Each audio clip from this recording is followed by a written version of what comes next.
Setiap hari. Hampir setiap hari. Oh, pantesan saya tahu. Ini waktu kecilnya panggilannya Cing Hari. Cing Hari, mancing tiap hari. Itu saya pas mancing ke tengah laut ya, itu nyampe 17 kali panggilan tak terjawab dari istri. Iya. Kenikmatan seorang pemancing itu pada saat strike-nya itu udah melebihi kebahagiaan dari apapun. Iya. Betul. Ya, melebihi kebahagiaan dari tanggal 25. Wih, di tanggal gajian aja kalah. Bertemu lagi di iPodcast.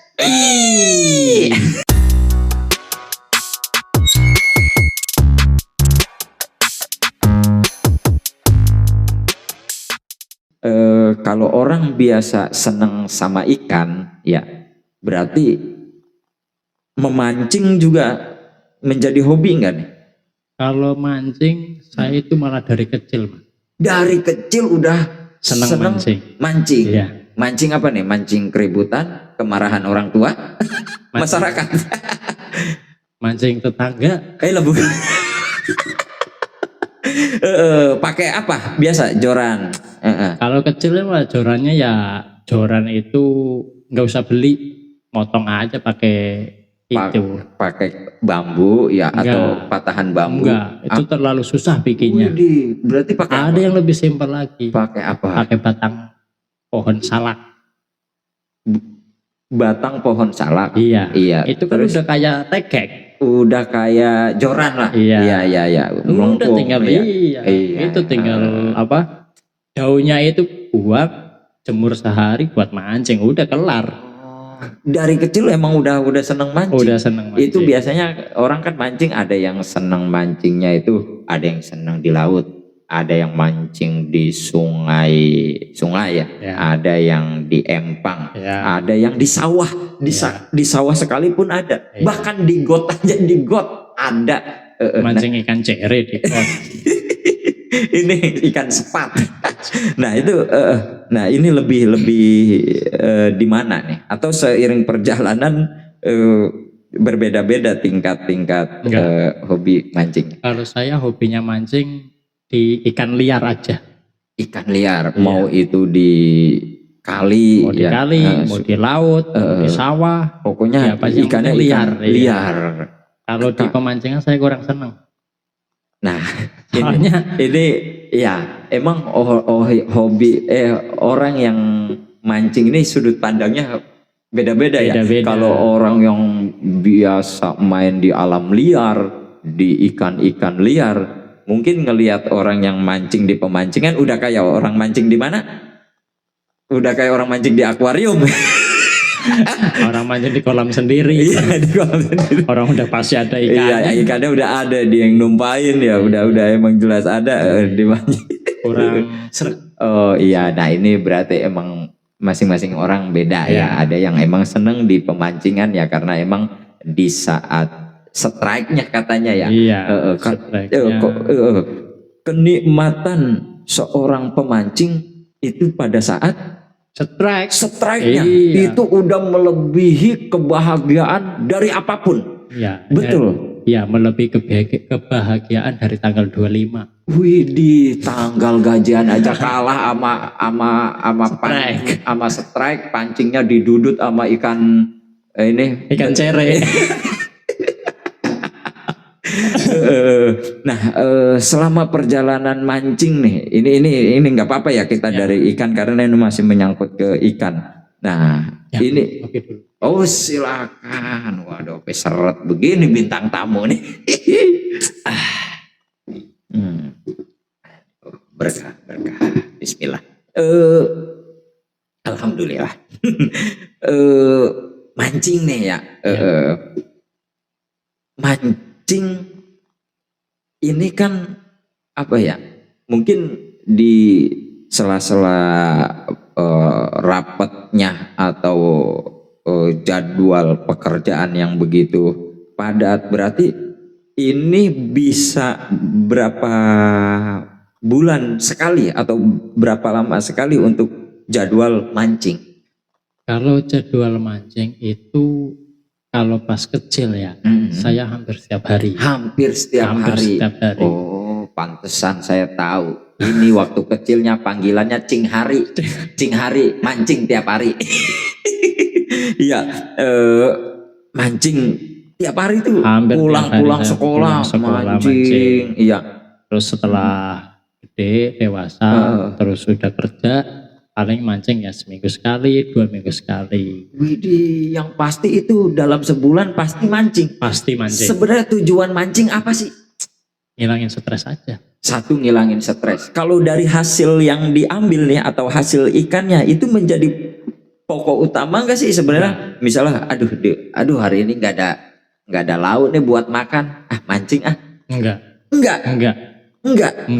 Iya. Dapat banyak syukur, enggak ya udah, yang penting saya seneng aja. Iya, itu orang mancing sampai lupa sama anak bini. Jangan itu dulu belum nikah.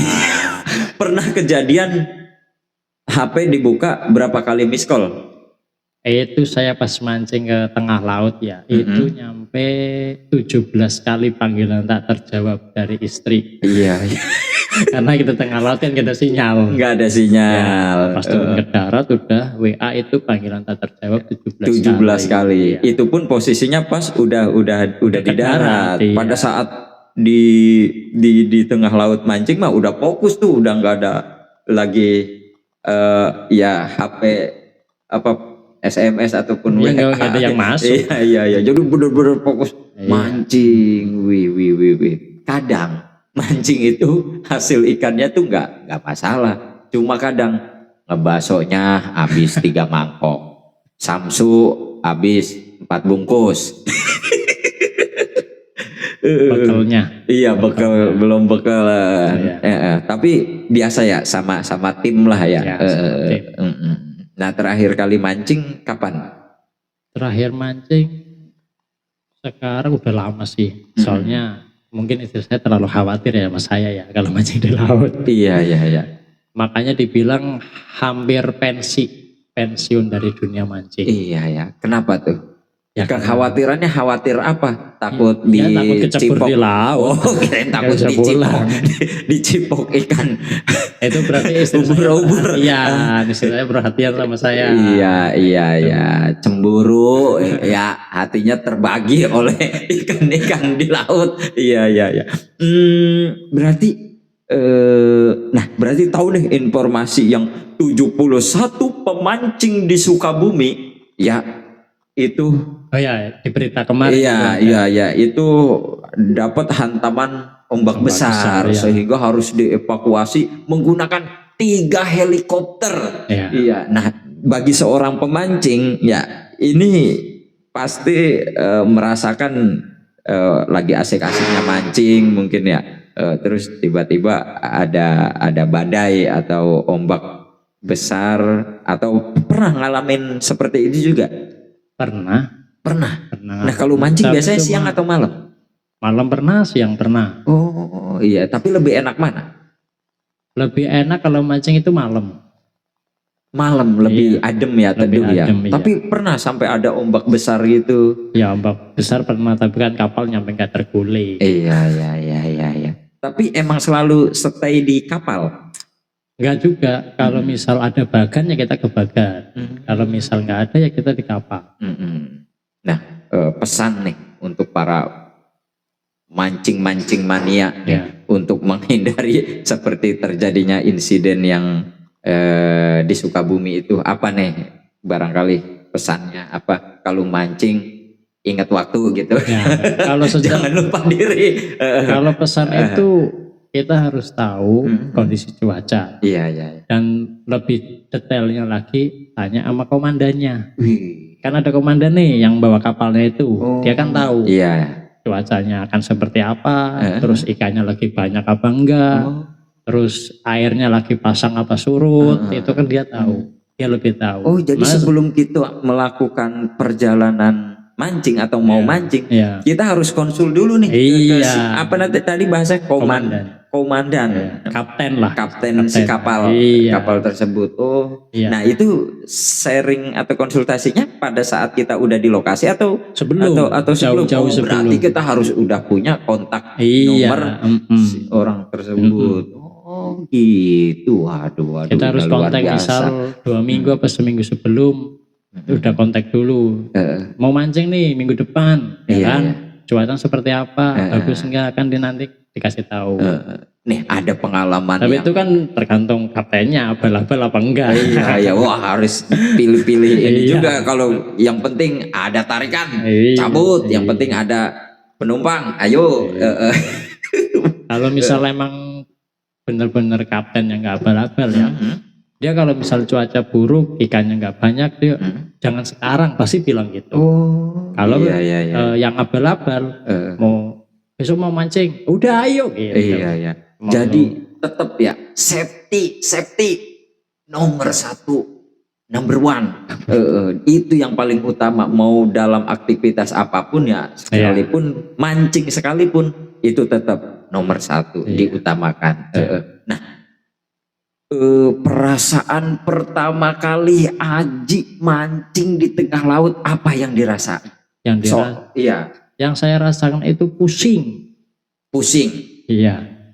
Itu pusing saat perjalanan di kapalnya atau emang udah kita terombang-ambing di tengah lautan yang gelap gulita yang hanya ada kita sekapal doang.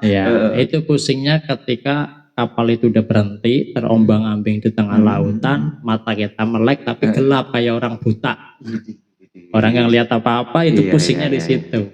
Tapi apa persiapan nih, ada kan persiapan patromak atau apa bahasanya center elektrik? Ada, itu mah pasti ada. Cuma tapi kan awal-awal itu pasti itu menjadi poin yang tidak terlupakan seumur hidup ya. Itu mungkin kalau yang belum biasa mabuk laut pasti. Dan itu mungkin itu poin utama yang dimana keberanian kita ini diuji ya.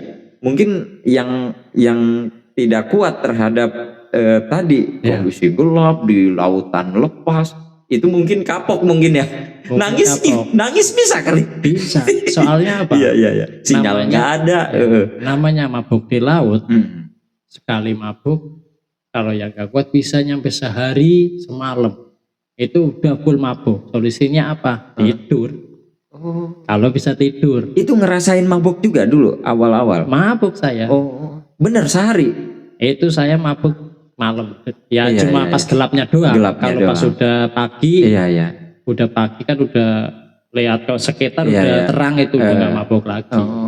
Cuma malam doang itu. Itu bener-bener muter. Nggak cuma muter, muntah-muntah semua.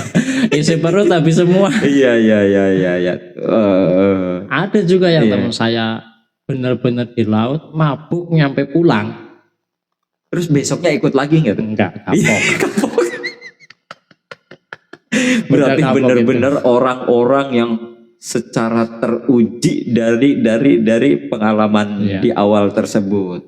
Kalau ombang-ombing di laut dari kapal nelayan perbandingannya itu kayak bom Hiroshima Nagasaki, bom atom perbandingan sama nuklirnya Rusia yang Tsar-Bomba. Dari perbandingan antara kapal feri sama kapal nelayan. Ombang-ambingnya lebih gede kapal nelayan. Kapal feri aja, saya naik kapal feri aja, saya naik ke dek paling atas, itu saya pusing. Pertama kapal belum jalan, itu udah ngerasain pusing, tapi nggak nyampe muntah. Jalan pas naik kapal nelayan, langsung muntah, itu terbal semua. Tapi pernah naik kapal feri? Pernah. Iya. Itu malah justru, waduh ini perbandingan bom Hiroshima Nagasaki. Ganjang-ganjingnya lebih parah itu. Lebih dahsyat, dahsyat terombang-ambing kapal nelayan yang di tengah lautan. Itu kan kecil kapalnya. Kalau kapal feri aja gede, kita naik ke dek paling atas aja itu kerasa. Apalagi yang kapal ya cuma 1/10 kali dari kapal feri.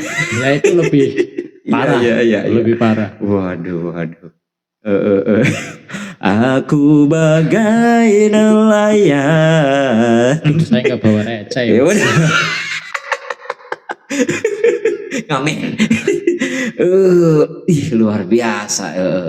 Jadi hasil mah nggak masalah ya. Kalau yang penting, saya hasil nggak masalah. Cuma kan yang jadi permasalahan di hasil itu orang rumah, kayak istri. Ngapain mancing kalau nggak dapet ya kan? Orang kita niatnya hiburan. Kalau dari istri kan mungkin niatnya kalau mancing ya hasilnya, kan, gitu. Kalau tahlilan mana berkatnya?